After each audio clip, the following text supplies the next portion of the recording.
और आज का दिन 9 सितंबर का दिन तय किया गया कि आज वोटिंग होगी और आज वोटिंग हुई और कुछ ही देर में यह फैसला भी आ गया। 442 वोटों से जो है अब राधा कृष्णन जीते हैं, 452 वोटों से वो जीते हैं।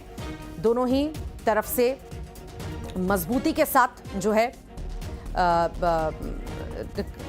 हमारे साथ सहयोगी पुनीत भी हमारे साथ जुड़ गए हैं। पुनीत, लंबा सफर ये चला, कई दिनों तक कई सारे कयास लगाए गए जब धनखड़ के द्वारा इस्तीफा दिया गया और उसके बाद गहमा गहमी भी खूब हमने देखी। उसके बाद आज जाकर के ये चुनाव, नाम पहले तय हुए, आज चुनाव नतीजे भी आ गए, राधा कृष्णन के नाम पर मुहर भी लग गई, अब नए उपराष्ट्रपति होंगे।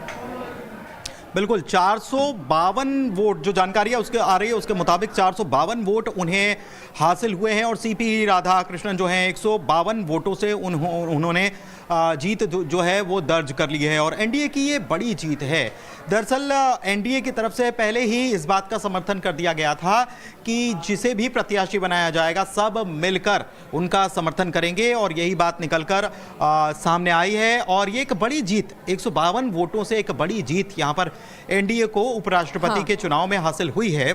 और सुदर्शन रेड्डी की अगर बात की जाए तो वो सामने खड़े थे लेकिन उन्हें केवल 300 वोट ही हासिल हो पाए और अगर इस मुकाबले में देखा जाए तो एनडीए प्रत्याशी जो थे उनको 452 वोट हासिल हुए हैं और ये अपने आप में एक बड़ी जीत के तौर पर देखा जा रहा है। ठीक, लौटूंगी आपके पास पुनीत, आपके पास लौटूंगी। सहयोगी प्रत्याशी सीबी राधाकृष्णन को मिले हैं जबकि इंडिया गठबंधन के उम्मीदवार बी सुदर्शन रेड्डी को 300 वोट मिले हैं। तो बहुत साफ है कि एनडीए के जो क्रॉस वोटिंग हुई, एनडीए के पक्ष में क्रॉस वोटिंग हुई है, इंडिया गठबंधन की तरफ से क्रॉस वोटिंग की गई है और इसका अनुमान लगातार एनडीए के जो नेतृत्व थे, जो बीजेपी के बड़े नेता थे, वो कह रहे थे लगातार कि जो इंडिया गठबंधन के लोग हैं वो अपने अंतरात्मा की आवाज सुनेंगे और सही व्यक्ति के पक्ष में मतदान करेंगे। अब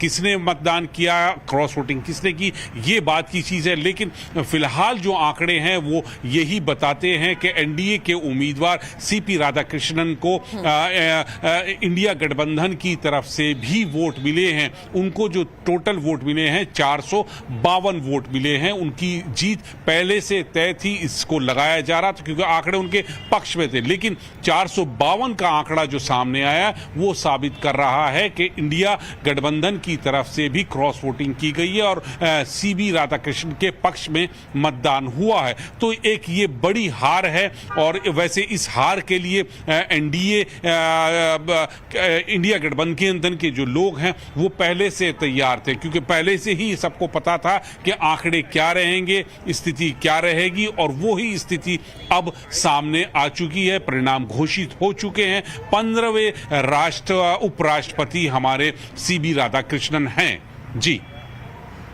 ठीक सहयोगी पुनीत हमारे साथ लगातार जुड़े हुए हैं। पुनीत, लगातार ये कयासों का दौर चल रहा था कि क्रॉस वोटिंग तो होगी, हमेशा ही हम इन चुनावों में हमने देखा है क्रॉस वोटिंग की स्थिति बनती है। हालांकि अपनी अपनी पार्टियों के द्वारा जो है नेताओं को कहा गया था कि अपने विवेक का इस्तेमाल करें, पर ऐसा होता हुआ शायद दिखाई नहीं दिया। पुनीत, क्रॉस वोटिंग की जो जानकारी निकलकर सामने आ रही है इसमें 15 लोगों ने क्रॉस वोटिंग की है। विपक्ष के 15 लोग हैं जिन्होंने क्रॉस वोटिंग की है। तो आप इससे समझ लीजिए कि क्या परिस्थितियां यहां पर बनी हैं और ये जिसको मैं साफ तौर पर आपको ये बता रहा था कि बार बार बीच में ये खबरें जो कहीं ना कहीं सोशल मीडिया पर ये भ्रम फैलाने की कोशिश इसे हम कहेंगे क्योंकि अब तो नतीजे जो हैं वो ये बता रहे हैं कि कितनी एकता है और कितना समर्थन है और ये बड़ी ऐतिहासिक जीत सीपी राधाकृष्णन की मानी जा सकती है, एनडीए की मानी जा सकती है, केवल बीजेपी की नहीं, क्योंकि बीजेपी ने और एनडीए ने सबने मिलकर ये तय कर दिया था कि जो नाम हम तय करेंगे उसको पूरा समर्थन मिलेगा और वही देखने को भी मिला है। इसके साथ ही साथ जो जिसको कहते हैं कि जो प्लानिंग या जिस तरीके से काम किया गया उसको आप समझ सकते हैं कि 15 विपक्ष के जो वोट थे वो क्रॉस वोटिंग हुई है। तो इससे आप समझिए कि किस तरीके से पूरी तैयारी के साथ मैदान में उतारा गया था और काम कैसे चल रहा था। यानी कि एनडीए ने अपनी जीत पहले से ही सुनिश्चित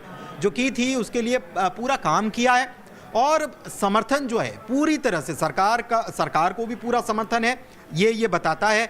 और साथ ही साथ सीपी राधाकृष्णन जो हैं उनको किस तरीके का समर्थन हासिल हुआ है वो वोटों की संख्या बता रही है 452, और दूसरी तरफ मात्र 300, तो 152 वोट। मतलब आप समझ रही हैं कि जितने वोट मिले हैं उससे आधे से ज्यादा वोटों से तो उनको जीत दर्ज हो गई है सीपी राधाकृष्णन को। और ये अपने आप में ये बड़ी जीत बताता है, एनडीए की प्लानिंग को बताता है, एनडीए के बहुमत को बताता है, एनडीए के विश्वास को बताता है कि किस तरीके से सरकार के ऊपर पूरा भरोसा उसके सहयोगी एकजुटता की बात हम कर रहे हैं। हैं। पुनीत, एकजुटता की बात कर रहे हैं। संदेश हमेशा एनडीए के द्वारा भी दिया जाता है, बीजेपी के द्वारा भी दिया जाता है, और कहीं ना कहीं ये हमें देखने को मिला है। और दो फाड़ की जो स्थिति हम देखते हैं शायद कांग्रेस में या इंडिया गठबंधन में, वो साफ तौर से नजर आती है।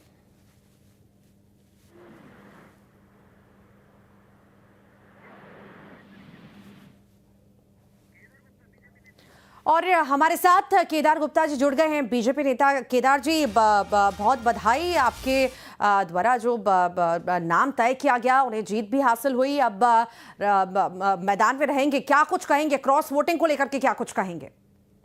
आपको भी बधाई, देशवासियों को बधाई, और माननीय नरेंद्र मोदी जी और भारतीय जनता पार्टी के संगठन को बधाई।